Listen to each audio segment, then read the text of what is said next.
Hello everyone, welcome to my channel AI with Deepika. मैं दीपिका हूँ और मैं एआई बहुत ही इजी लैंग्वेज में, आर्टिफिशियल इंटेलिजेंस को बहुत इजी लैंग्वेज में अपनी भाषा में समझाने की कोशिश करती हूँ। तो आज हम सीखेंगे कि टाइप्स ऑफ मशीन लर्निंग क्या है, उसको बहुत इजी में समझेंगे। पहले मशीन लर्निंग क्या होती है वो आप लोगों को पता ही है कि मशीन लर्निंग वो टेक्निक होती है जिसमें कि हम एल्गोरिथम्स की हेल्प से मशीन को ट्रेन करते हैं, मशीन को लर्न करना सिखाते हैं, जिसमें कि हम लोग मशीन को एक ट्रेन डाटा देते हैं। ट्रेनिंग डाटा मीन्स कि हम लोग सपोज कीजिए कि हम एक मशीन को ये ट्रेन कर रहे हैं कि उसको टाइप्स ऑफ फ्रूट्स, तो टाइप्स ऑफ फ्रूट्स में हम उसको दिखा रहे हैं मशीन को कि this is Apple, this is guava, this is banana. तो हम मशीन को उसका पहले हम उसकी फ़ोटोग्राफ्स दिखाएँगे और ये बताएँगे, प्रॉपर्टीज़ बताएँगे कि भई Apple is of red colour, guava is of green colour and banana is of yellow colour और इसका इस तरीके का शेप होता है। और फिर ये हो गया ट्रेन डाटा, उसके बाद फिर हम उसको ट्रेनिंग डाटा हो गया, उसके बाद हम उसको टेस्टिंग करेंगे।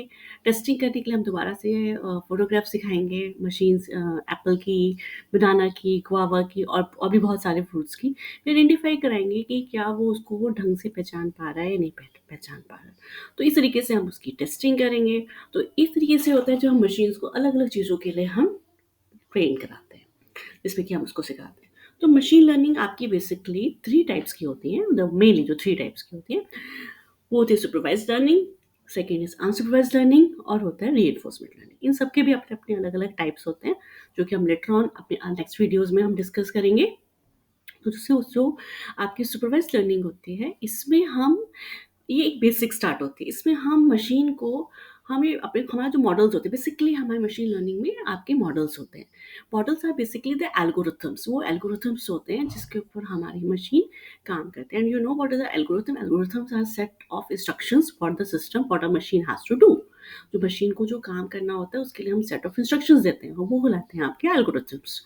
तो यहाँ पर आपकी जो सुपरवाइज्ड लर्निंग होती है, इसमें हम अपने मॉडल को, जो भी हमारा मॉडल होता है उसको हम ट्रेन करते हैं। वेरियस काइंड्स ऑफ मॉडल्स, वो भी हम आगे डिस्कस करेंगे। तो हमारे मॉडल्स होते हैं, हम उसको प्रिडिक्ट सिखाते हैं कि हम ट्रेन करते हैं वो प्रिडिक्ट कर सके correct output for a given input. अगर हम अपनी मशीन में, बार मैं एप्पल का फ्रूट्स का एग्जांपल दे रही हूँ, कि अगर हम ये दिखा रहे हैं कि हमने एक मशीन को ट्रेन किया हुआ है कि Apple of is of red colour and it is of round shape, तो जब हम उसको दिखा रहे हैं एप्पल को, तो वो उसका करेक्ट दिखाएगा। अगर हम उसको कुछ और दिखाते हैं तो वो उसको आइडेंटिफाई ना करे या उसको बोले no this is not that. तो it applies to task that require some degree of accuracy. जैसे हम ये जो होते हैं कुछ भी, कुछ ज़्यादा नहीं, ज़्यादा कॉम्प्लिकेटेड थिंग्स नहीं होते जिसमें कि आपको येस या नो या करेक्ट है या कुछ भी आइडेंटिफाई करना है पिक्चर्स की तरफ से। जैसे कि आपके बायोमेट्रिक्स होते हैं, इस तरह की चीज़ों को, जिसमें कि हम थंब को पहचान लेना, आई रेटिना को पहचान लेना, तो ये सारा चीज़ें आपकी सुपरवाइज्ड लर्निंग में होती है। इसमें जैसे हमारा इसके अंदर और भी सारी चीज़ें होती हैं, जैसे क्लासिफिकेशन और रिग्रेशन भी होता है।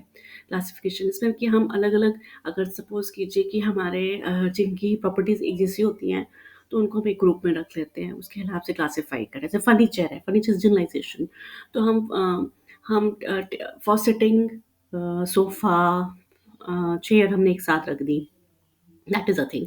तो ये आपका आ जाता है सुपर। लेकिन सुपरवाइज़्ड लर्निंग में एक और चीज़ होती है, इसमें मॉनिटरिंग होती है, लगातार मॉनिटरिंग होती है।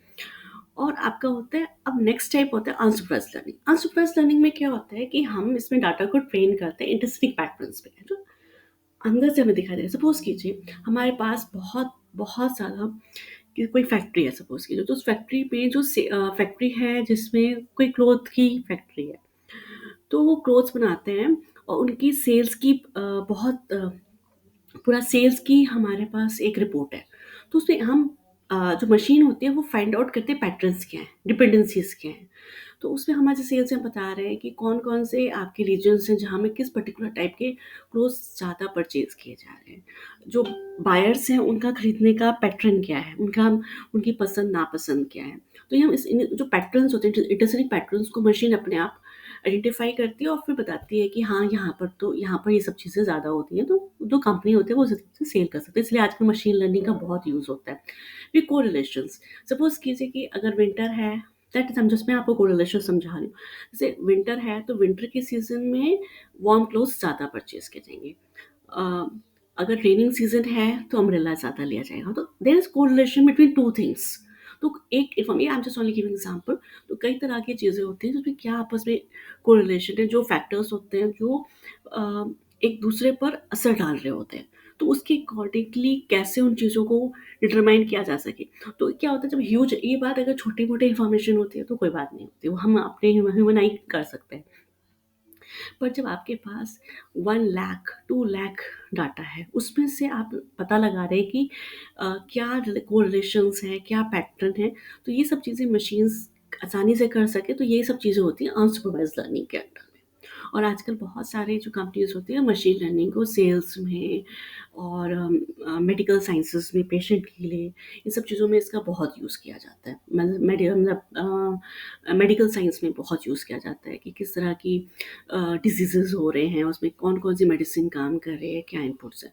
और रीइंफोर्समेंट लर्निंग में हम लोग क्या करते हैं कि क्योंकि हर चीज़ जो होती है केवल हाँ या ना में नहीं हो सकती, करेक्ट हो या नॉट नॉट करेक्ट या पैटर्न्स को हम स्टडी नहीं कर सकते। कई बार ऐसा होता है कि हम उसमें कई-कई तरह की इन्फॉर्मेशंस देकर अलग-अलग कंडीशंस पर क्या रिएक्शन होगा, जैसे एक सिनेरियो है उसमें हम अलग-अलग तरह के डाटाज़ को देखकर क्या रिज़ल्ट हो सकते हैं, क्या पॉसिबल रिज़ल्ट्स हो सकते हैं, तो इन सब चीज़ों को हम स्टडी करते हैं। तो ये कहलाती है रीइन्फोर्समेंट लर्निंग, जिसमें हम लगातार एक ही सिनेरियो में बहुत सारे डाटाज़ तरह-तरह के डाटाज़ डाल के हम चेक करते हैं कि क्या-क्या चीज़ें हमारी क्या रिज़ल्ट्स हो सकते हैं। तो ये सारा चीज़ें होती हैं रीइन्फोर्समेंट लर्निंग के थ्रू। तो आज हमने ये सारा चीज़ें सीखी है और आगे वाले वीडियोज़ को आप मेरे साथ ट्यून रहिएगा। Thank you.